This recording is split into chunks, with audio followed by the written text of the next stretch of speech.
సాధకుడు ప్రధాన ప్రతిపక్ష నాయకుడు మాజీ ముఖ్యమంత్రి కేసీఆర్ మీద ఈ దుర్మార్గపు వైఖరి ఏంది? రేవంత్ రెడ్డి అంటూ బీఆర్ఎస్ వర్కింగ్ ప్రెసిడెంట్ కేటీఆర్ ప్రశ్నించారు. తెలంగాణ సాధకుడు ప్రధాన ప్రతిపక్ష నాయకుడు మాజీ ముఖ్యమంత్రి కేసీఆర్ మీద ఈ దుర్మార్గపు వైఖరేంది రేవంత్ రెడ్డి అంటూ బీఆర్ఎస్ వర్కింగ్ ప్రెసిడెంట్ కేటీఆర్ ప్రశ్నించారు.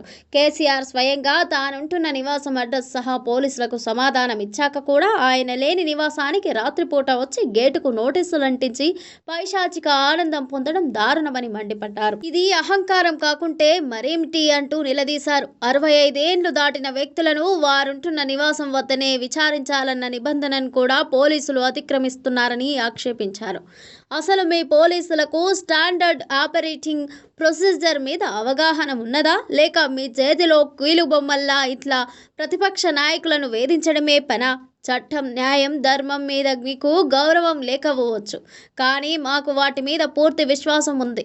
ఈ అక్రమ కేసులన్నీ ఛేదిస్తాం. మీ ప్రతి తప్పుడు పనిని వెలికి తీసి తెలంగాణ ప్రజల ముందు పెడతాం. మీరెన్ని వేధింపులకు పాల్పడుతున్నారో ప్రజలు గమనిస్తున్నారు. సమయం వచ్చినప్పుడు తప్పకుండా మీకు ప్రజాక్షేత్రంలో వారు బుద్ధి చెప్తారంటూ ఓ ప్రకటనలో హెచ్చరించారు. నల్గొండ జిల్లా నాగార్జున సాగర్ నియోజకవర్గంలో బీజేపీకి గట్టి దెబ్బ తగిలింది.